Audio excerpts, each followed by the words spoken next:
Well, I'm going to give you a little bit of a history here because I think it's important. Some of you already know this history, some of you may not have heard it. This is a picture of John and I at the Cancer Center here in Erie. John and I go back to April 2005 when one of my colleagues at MD Anderson, Professor Michael Keating, asked me to give his patient a call because this man was interested in some of the research I was doing. And so I said, well, sure, I'll be happy to do that. And so I called John. Never met him, didn't know anything about it. He explained his idea, his machine, knew some of the research I'd done on radio wave treatments, other types of treatments involving electrical stimulation, etc. And I politely told him, well, yeah, this is an interesting idea, and I think it would work, but there's a few problems, and if you could build me a machine that would do, a couple of things that are a little different, I'd be interested. Well, I told you I didn't know John because I'm going to be very blunt and honest, and Mary Ann knows this. She's heard me tell this story. I really thought I'd never talk to John again. That's because I didn't know John.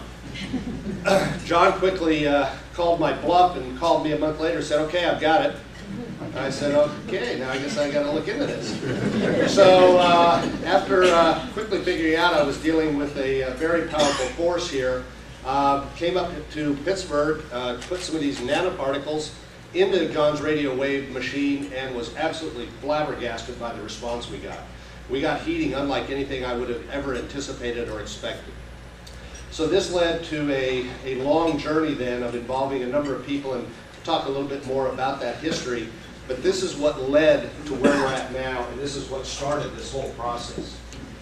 So John, as you know, here at Industrial Sales, working with the Rakowskis, was a very powerful man, very innovative, very ingenious, but also very reflective about this. John and I spent a lot of time talking in person and on the phone.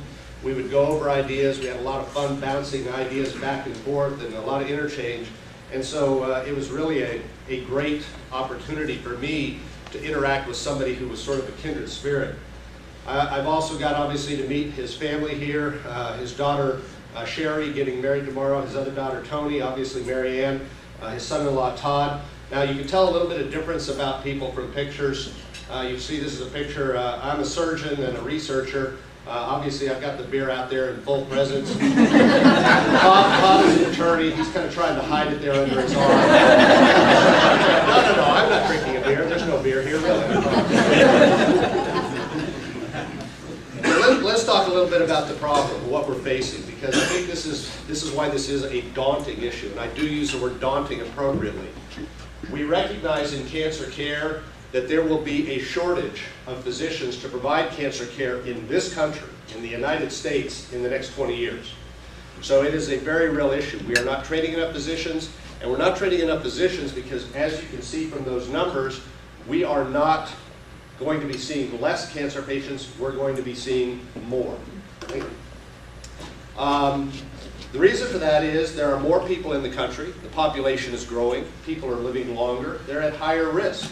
And you can see that as of next year, heart disease will no longer be the most common cause of death in the United States or most countries. It will be cancer. We've been more effective at treating heart disease and vascular disease.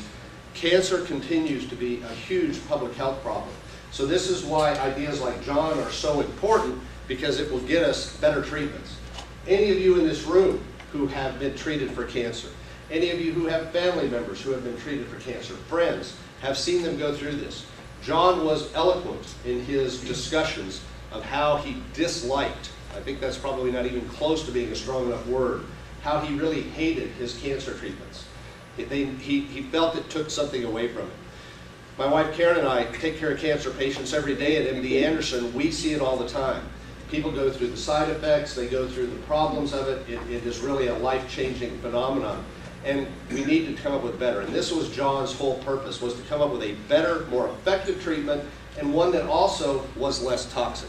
So that's what we're really trying to do. We're trying to be non-invasive. I'm a surgeon. I practice the ultimate in invasive treatment techniques for cancer. And I can certainly cure a subset of the patients I treat. It's the ones that I don't cure that frustrate me and the ones that drive me forward.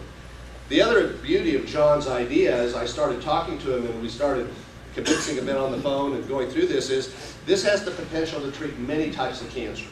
So it really could be truly a paradigm-changing treatment approach. And so we really have two very simple and straightforward quick treatment goals.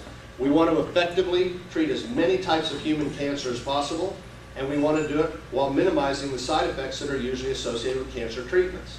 Now those sound like very lofty goals, but I do think that it will be achievable with John's device.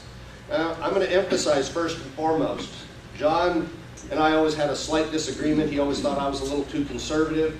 You know, he would like to say, I really want to see if we can cure cancer. And I said, that's a great idea, but cancer can hide on you. Cancer can be tough to cure. I don't know if we're going to cure cancer, folks. I'm not going to say that. I am going to say I think we're going to treat it effectively with this, and we have a better chance of curing it with treatments like this. But ultimately, I'm a researcher. I have to have it proved to me. So that means that once I treat a patient with any treatment, an operation, a drug, John's device, I'm going to want to see them surviving many years before I'll start throwing the cure word out. I do think that's possible.